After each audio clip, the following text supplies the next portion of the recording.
Welcome to Sports Management Podcast, where you will hear interesting sports management professionals share their stories, experiences, and passion for the sports management industry. I am your host, Marcus Philipsson.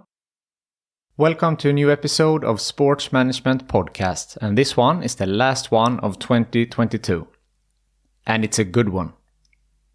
It has been a great year, and I'm very excited to tell you that I have a couple of fantastic guests to kick off the new year. So subscribe to the podcast in order to not miss out.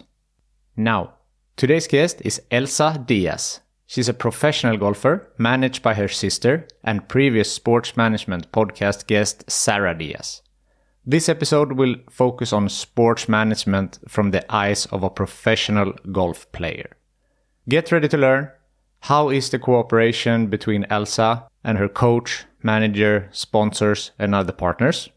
Why did she decide to have her sister as her manager? Why is she spending so much time together with her father to improve her golf swing? The reason why she cut down on traveling? And much more. And as always, we are sponsored by InSport Education, the online business school for sport. If you want to take your sports career to the next level or kickstart it, there is no better time than right now.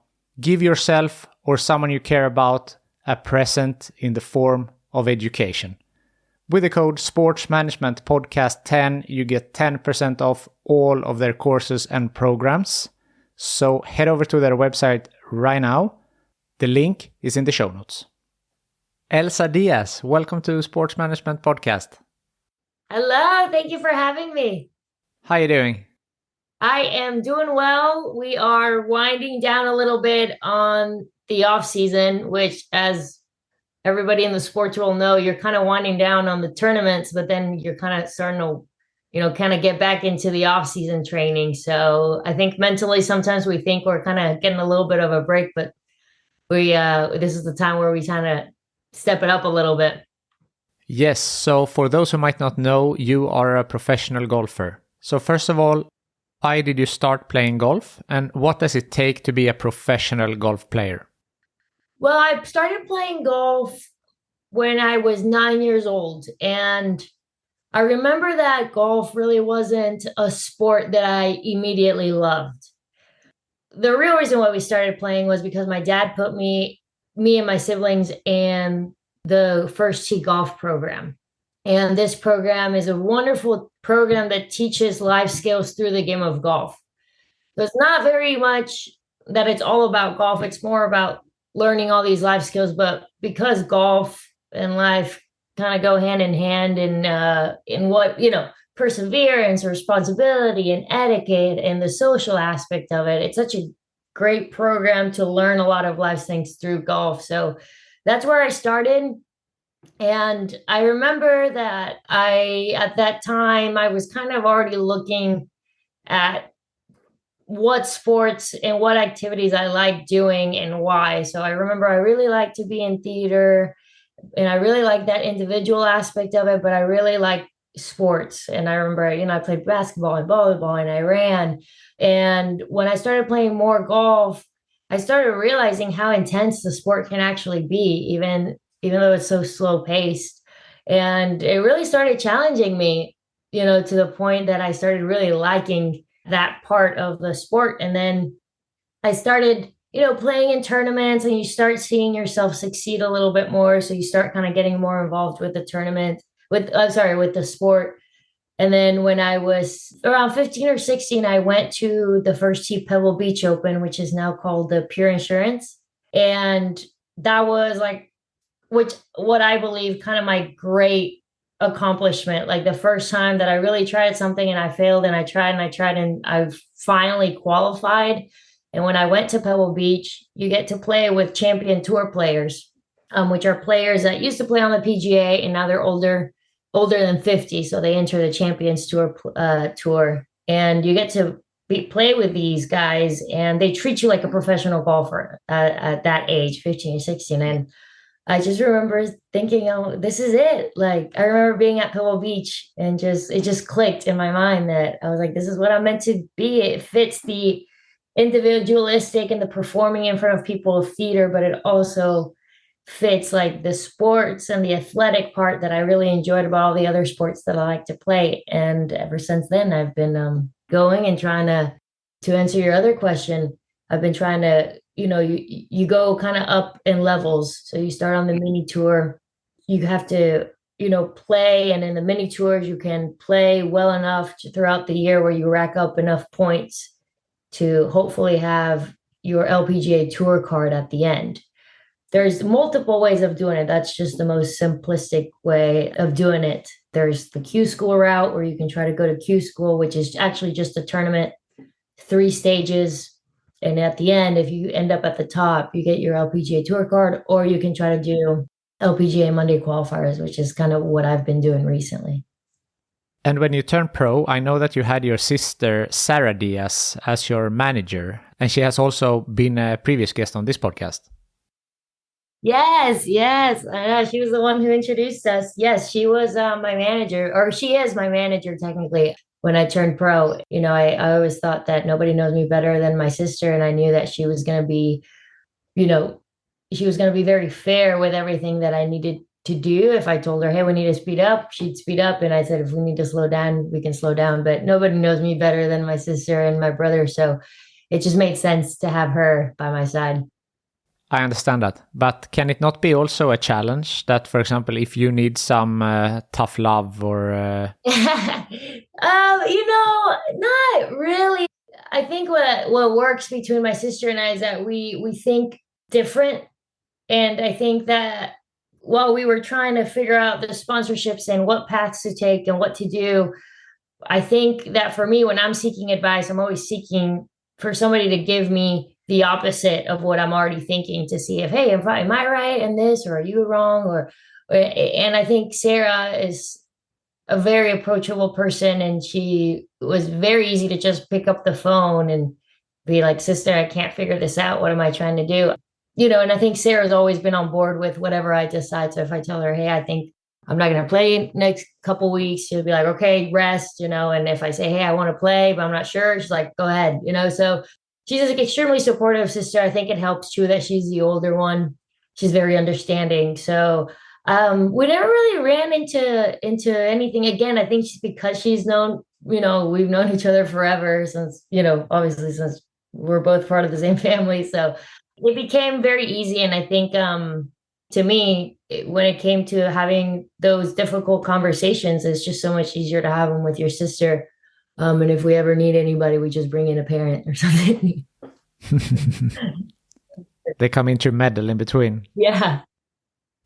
Sara has also been a professional golfer herself and made a similar journey as you, and might know some of the pitfalls that she fell into. So is she helpful on that point regarding that she has a similar experiences as you're going through right now?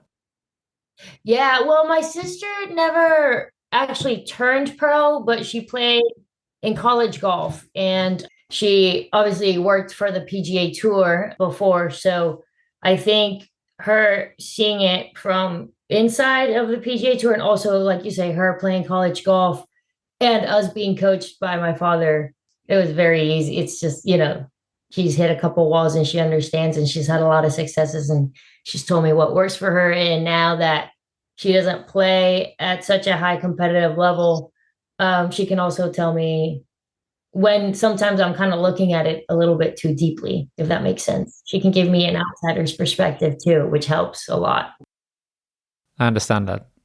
So what you're saying is that you are the better golfer. I'm just the one who has had the opportunity to keep going because I have my sister and my brother in front of me. They've kind of helped me get to where I want to go to. So I've been the fortunate one for sure. Yeah, so kidding aside, this podcast is sports management podcast, and we focus on the back office side of sports usually. So today, talking to you as a professional golfer, I'm very interested to see how is it like in the sports industry from an athlete's perspective. So can you tell us a little bit about how is it to be a professional golfer? How is your relationship to your manager, coach, sponsors, and so on? So my father is my coach, and so my sister is my manager. With my sister, because I don't play I'm not full time on the LPGA yet. So I think this is where I feel like I've needed my sister the most, is trying to pick and choose what tournaments I should go to depending on how ready I feel, if that makes any sense. So what the trio works between having my father, me, and my sister is because I tell my sister kind of what I'm working with my dad. And then from there, we kind of just decide, like, okay, maybe you should go to this tournament, one, to get experience, or maybe you should go to this tournament because I actually think you could win this, or maybe you should go to this tournament because, you haven't played in a while. So that's kind of what me and my sister work on a lot. And at the same time, obviously the sponsorship side and, you know, getting on podcast side.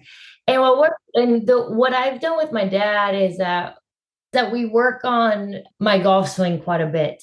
And I think that I work on my swing more than most golfers, but it's just the way my dad and I have decided that we want to work on. So in the day to day, I live here with my dad. So I usually wake up, go stretch out. I kind of do every other day. One day I'll stretch out, and the other day I'll actually work out. And then I go and practice with my dad. And it's a very mechanical practice. So technically like a lesson. And we actually are always hitting it. Like we go hit inside because we have the cameras in a simulator. And in this way, we can get very nitpicky and detail oriented. And so then I practice with him about usually an hour or two with him. And then I will go by myself to the golf course and either play or hit the range and work on a little bit more of just hitting the ball, right? Not being so detail oriented, working on the flow. And then usually I'll come back home and then I'll tell my dad, like, okay, this is what I saw. This is what I was able to do. And then we do it all over again. And then the next day, either I go stretch out, work out, go to the PGA, we work on stuff, and then I go to the golf. And that's kind of how it's worked well. It's definitely, as an athlete, to tell about the management side, I think it's something that we've altered quite a bit. In the beginning, when I turned pro, I needed the life on the road experience. So me and my sister said, okay, I have a good sponsorship backing. So I'm just going to go play the full season, play the full season of the mini tour. So I did that for a couple of years. And then me and my sister kind of just looked at it and said, I don't think this might be our path. And I don't think that me being on the road so much helps me with what I'm trying to accomplish with my dad. So I think that's why, like, in the last year or two, we've said, I'm just going to do the Monday LPGA qualifiers. And, and this is stuff, like I tell you, that me and my sister are constantly talking about. I'm constantly bringing my dad in. And now what I'm doing is I play in these Monday qualifiers. I just don't play as often, which makes a lot of sense because I get to come back home and my dad look at the drawing board. There's players out there that get lessons, once every 6 months, or once every month. And when I was on the road, me and my dad were trying to Zoom and WhatsApp all the time. And it's just not the same as having my dad actually see me, place me in the positions. So it's been a very evolving type of management. But I feel like every time I ask golfers for some advice, who have done what I've done, they kind of say you never really quite figure out that part. You kind of just keep switching it up to what you're doing. I understand that. And you talked about that it's important to pick the right tournaments, that Sara is helping you out with that. So how important is it to find the right tournament? Are some more prestigious? Are some watched by more scouts? Or how is that? Yeah, so with golf, the only reason why we would ever want some, I guess we want to call it a talent scout, is really just for sponsorships. Because in golf, the only way you get to the top is by like qualifying through. It's not like soccer or basketball or baseball where you have scouts and then they'll place you on the LPGA. You actually have to play your way through, which is a really cool part of it because it all falls on you. So for me, what Sara and I usually talk about is, have I been getting enough competitive reps in, right? Have I been playing enough tournaments? And then, like I told you in the beginning, when I started playing, it was actually learning to just live on the road. It was a huge part of just getting comfortable with being in different cities, different golf courses. And like I said, since we did that for a while, now I feel like I have enough of that experience. And now I'm going to tournaments where I feel like I have the highest chance to make the biggest jump.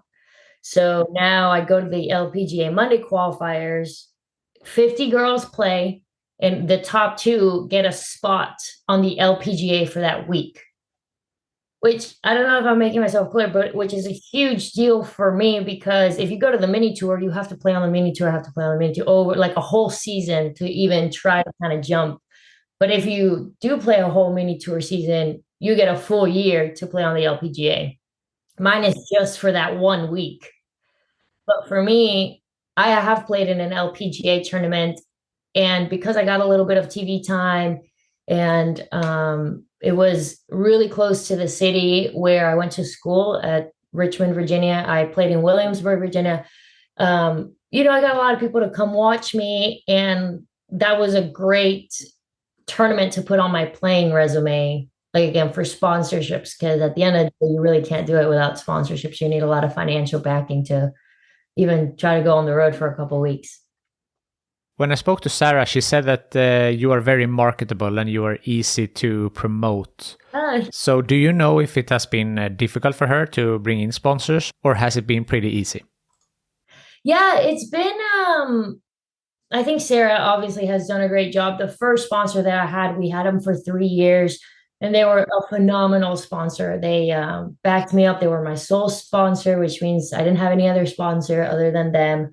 Other than a little deal I had with Lexus of Richmond. But I think as a player, you definitely feel the pressure, and I remember because I was so new at it when I first graduated, that first or second or third year as a pro, it just, you have a bad tournament and it definitely makes you think, and that your sponsors are watching. And, it can be tough if you have a couple bad tournaments, So what I kind of did is after that sponsorship ended, we started seeking new sponsors, and we had a couple bites here and there, but I knew that me and my dad wanted to experiment a little bit more. And so I told Sara, I was like, you know what, sis, I think that maybe we should hold out on the sponsorships a little bit, just so I can feel very comfortable with just experimenting and going to a tournament and failing and learning and not feel like the world's coming down on me. And that's kind of what I started doing. So that's why I started caddying, because now it's kind of, it's my own money that I'm putting up front. And, if the tournament doesn't go that well, it was on my own penny. So I'm sponsored by all my side gigs, by Elsa's side gigs. So it is difficult. Now I get if you're playing really well, then, I feel like it can be obviously a little bit easier, but you still feel it. And I think that's a part that you kind of just have to say, well, this is just the way it really is. And I remember I called a friend I don't know why I called him, but he used to be, he toured with Crowded House. The hey now, don't it's over. And I just kind of told him that I was like, sometimes I feel like this pressure. And I was like, it's not even there because my sponsors never pressured me ever. And I just still felt it. And he was like, you just have to kind of even pretend that it's not there and just go play, because it's kind of funny, the more you try not to mess up and you try not to fail, you end up playing worse, right? Than just going out there and just giving it all. So it's interesting, and I can say that I don't have it quite down just yet, especially because like I said, I've taken a little bit of a break from that sponsorship side. But I definitely think it was our best move, even though I feel a little bit tight financially. But again, it has just given me such a, I can just let go when I'm playing when me and my dad work on something and I've already signed up for a tournament. I'm like, Dad, I don't know. I don't feel great. He's like, just go and fail. He's like, just go and learn. And that's just so relieving to just go tee it up and just be like, I'm just here to learn. And you always end up playing better, funny enough. It sounds a little bit like one step back, two step forward. Like what you said before, that you have cut down on traveling to be more at home to practice. So are you trying to see the long game and the long-term planning? Yes, that's definitely a really good question. And that's kind of why I did it too, because being on the road, you burn out quick, not from the golf. I don't think I'd burn out from the golf, but just from being home, from being far from home and just staying in, a lot of times we stay in host families. So it is great. These host families open their homes to us and they let us stay there for, a week and a half.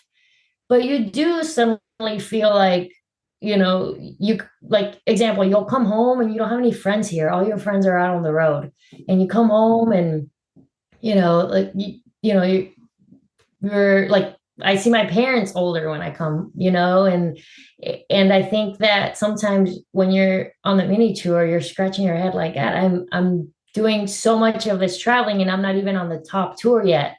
So that was kind of what I was thinking too, that I was like, if I'm going to grind it out on the road and live life on the road full time, I would want it to do it on the big tour, and I think I'm kind of like saving a little bit more of myself and my traveling spirit for that a little bit more, because it is long. And I really do think that sometimes when players decide not to play anymore, it's usually because of the lifestyle, more than anything. So I definitely think that, like you said, planning for the long term was part of that decision too. And again, my dad, and it helps that my father sees it this way very much as well, because he's like, hey, I understand you're playing, but he's like, but I need you to fix these things so in the long term you don't really need me. That's always kind of what he said. He's like, I really want to just get you down and we'll drill and we'll try as hard as we can for now, because once once you go, you'll be able to figure it out yourself if there's a little tweak here and there that you need to make. He's like, but I don't really think you'll need to be coming back and doing all the WhatsApp calls and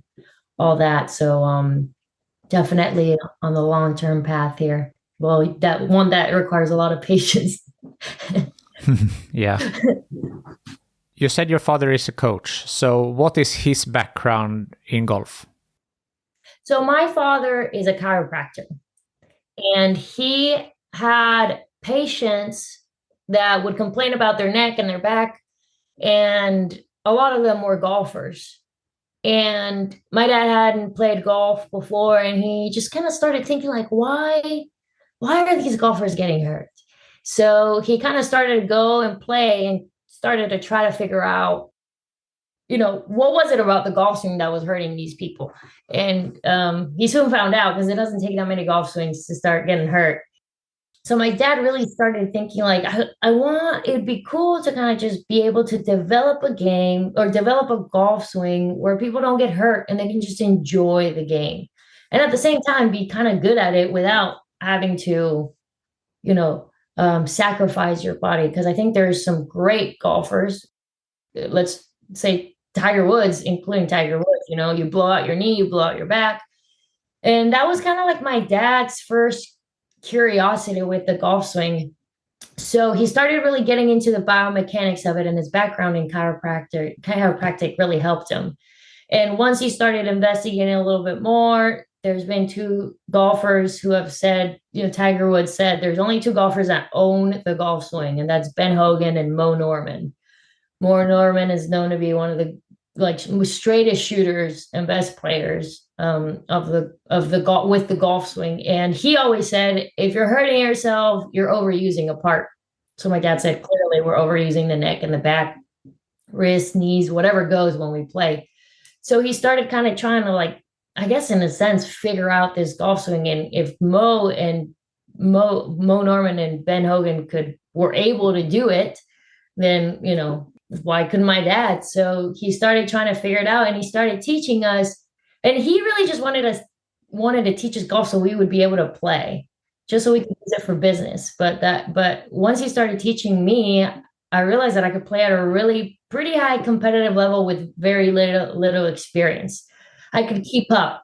if in a sense. And that was when I was a junior golfer. And then I started playing really good as a junior golfer. And that's kind of where I got the itch. And that's when I said, oh yeah, I can play professionally, So that's our story with the golf swing and my dad.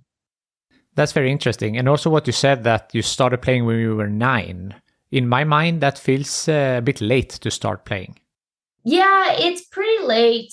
But now that I think about it, because my dad raised me in a way of trying to understand things, when you're young, as a young golfer, you don't really think about a lot of things about the golf swing, right? And I think that's why kids can get so good, because a lot of the golf swing is not what you think it is how Ben Hogan described it. It's almost like, I think he would say, whatever you think the golf swing is, do the opposite. And when we're little, because our brain's not fully developed, young kids, Tiger, Rory, they learn how to hit the ball. And so you repeat that enough times that you have this swing for a lifetime, which I think I even struggled, because when I was young, I always try to hit the ball really far. So I started kind of swaying to hit the ball. And it has taken us forever to unwire that, because that's not the proper way to hit a golf ball. That's no way to get consistency. So even if I started golf at 9 or 15, the way that we've approached it, I don't think would have made a difference, because at the end of the day, my dad's goal has been for me to understand the golf swing, not just to be a good player, but I'm talking like we sit down and he sketches out the golf swing, and he's like, right here. And what does the oblique do? And what does your scap do? And what's the order of your elbow and your hands? And so to my dad's point of how he's wanted me to approach the golf game, I don't really think it would have made that big of a difference. Maybe I'd be a little bit of a better golfer. Maybe I wouldn't have struggled with so many of these thoughts of like, okay, I think I'm supposed to be doing this or that. But either way, I think when you talking about the long term, when you take the path of trying to understand the golf swing, it can be a very confusing, frustrating path. And I think that if I would have started at 2 or 3, I would have eventually had to hit this point to understand it, and we'd probably be right back right now. I see. One aspect that I find very interesting is mindset and the psychology, and golf is a very good example of that. Although you have your coach and your managers and so forth, you are still alone out there. It's a very mental game. All the pressure is on you. Although you said before you didn't have them from your sponsor, but you had them on yourself. Comparing it to a team sport like soccer or basketball, if you have a bad day, you can blend in with the team and maybe your team is doing a good game anyway. But in golf, it's completely dependent on your performance. So how have you been working on your mindset? I really have always been fascinated by the subconscious mind, and to go along with that, I've always seen golf a little bit more as a craft than a sport. I know earlier I said that I liked golf because I blended the athleticism part of it, but I have approached the game in a little bit more of the way artists approach painting or having writer's block, or or poets trying to bring something, or musicians. I've always kind of been fascinated by the idea that, I think I saw the Coldplay documentary, and he said something like, you play thousands and thousands of progressions and chords just to like have this moment where your brain gets a light bulb and you write like the perfect song in 5 minutes. And that's kind of how I've always, not always, it's how I have learned to approach golf, just to be a little bit more patient. I sit down with my father and we look at the swing, and we look at like Rory's videos, and other people swing thousands and thousands and thousands of times just to have that little light bulb. And then you go and try it, and then it doesn't work. And so then you have to come back, and then you just keep trying. And I think my fascination with the subconscious mind, I have dedicated some time to reading a couple of books that talk about the subconscious mind. And it talks about this beautiful balance of like trying too hard, but also stepping away from it. And I have seen it a couple times after I heard Arnold Palmer say that you have to learn when to walk away from practice because it lets your brain rest a little bit. And it's happened plenty of times where I'm practicing and then I'm like, okay, I gotta go home. And when I'm home, maybe folding laundry, I'm like, I have the idea, or I should go and look at it one more time with my dad. So it's this like just kind of like little flow or wave or whatever you want to call it that you kind of learn to just ride.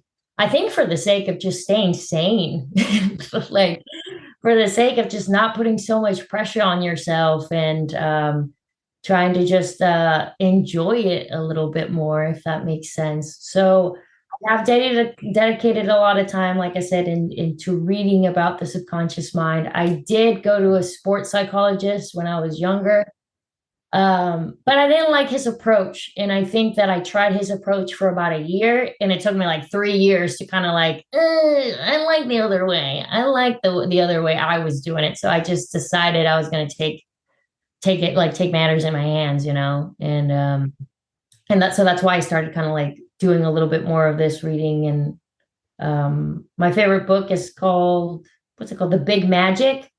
And she talks a lot about that stuff, just the position of just trying too hard and then backing off. So that's kind of where I can't quite put my finger on it, but you're just kind of like in this flow, trying to just live harmoniously. That's a good book suggestion as well. And sports psychology is super interesting. I believe I have had 3 guests on the podcast who are sports psychologists. So definitely an interesting topic. But of course, you need to find that chemistry when working with a mental coach. Yes, for sure. And my dad's really good friends with Bruce Bowen, who played on the NBA. They won 3 championships with the Spurs. And he's always been somebody who I can just call, and he'll remind me about a lot of things. I did that especially when I was very young. But I think something that, I'm sure I've heard my dad say and Bruce say and my sister is I think that I kind of have all the answers. I just kind of have to learn how to dig them out of myself, and that's kind of what I've begun to do. I don't like being told what to do, so I gotta I have to bring it out of myself rather than, hiring somebody. I just didn't want to do the guesswork of, like you said, trying somebody and trying different people, like you said. And like I said, I also didn't have the financial means to hire somebody. So I was like, well, I guess I gotta do this myself. I see. You're very active on social media, TikTok, for example. Mm-hmm. So if the listeners want to follow you, where do they do that best? Definitely. I think I'm the most active on Instagram, where I am Elsa Diaz ____. But I could be the first one that pops up. Elsa Diaz, professional golfer. On TikTok, I've just been trying. I kind of just like the app. The app just makes me happy. It just makes me laugh what people do. So sometimes it inspires me to post stuff, especially because I feel like I see so much stuff out there on the road. But my TikTok is at Elsa Diaz _. So either one, Elsa Diaz, they should pop up. I think I'm the only Elsa Diaz golfer, at least. So that's where I can be found. On Instagram was Elsa Diaz __ taken. So you had to put 3 in there? I guess so. I don't know why I had to put 3, but I don't know. I've seen people kind of look me up on their phone and it pops up right away. Just if you put Elsa Diaz. So I don't know why I had Instagram made me put the 3 in. It's because you're famous. That's why you show up first. I try. A lot of TikTok material is from your car. Are you spending a lot of time on the road?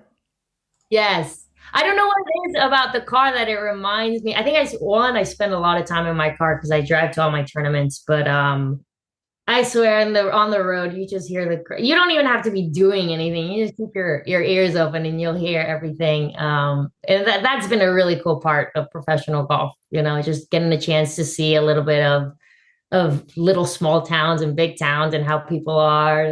That's always fun. I'm sure. And I encourage all the listeners to follow your channels because it's good stuff. Well, thank you very much. Approaching the end here, is there something that I haven't asked you that you would like to bring up?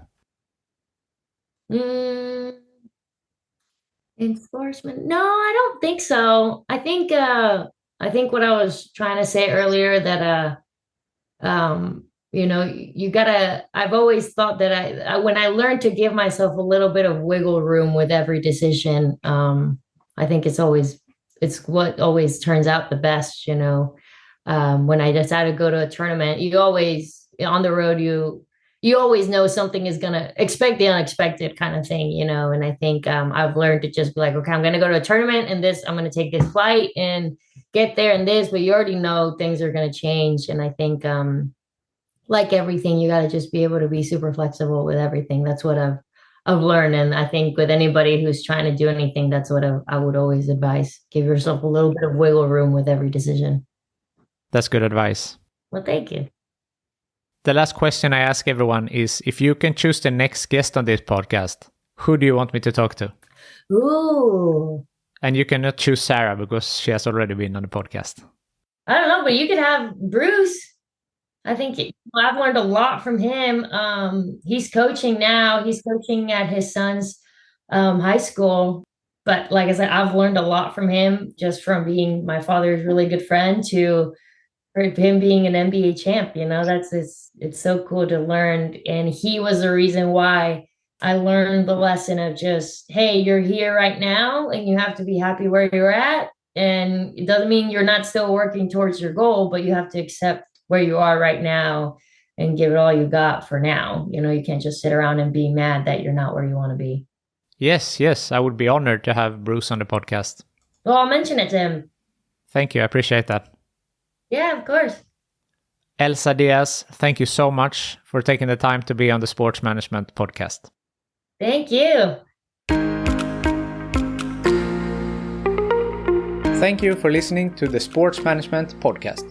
Please hit the subscribe button so you don't miss out on any upcoming episodes. Also, feel free to leave a comment about what you thought about this episode.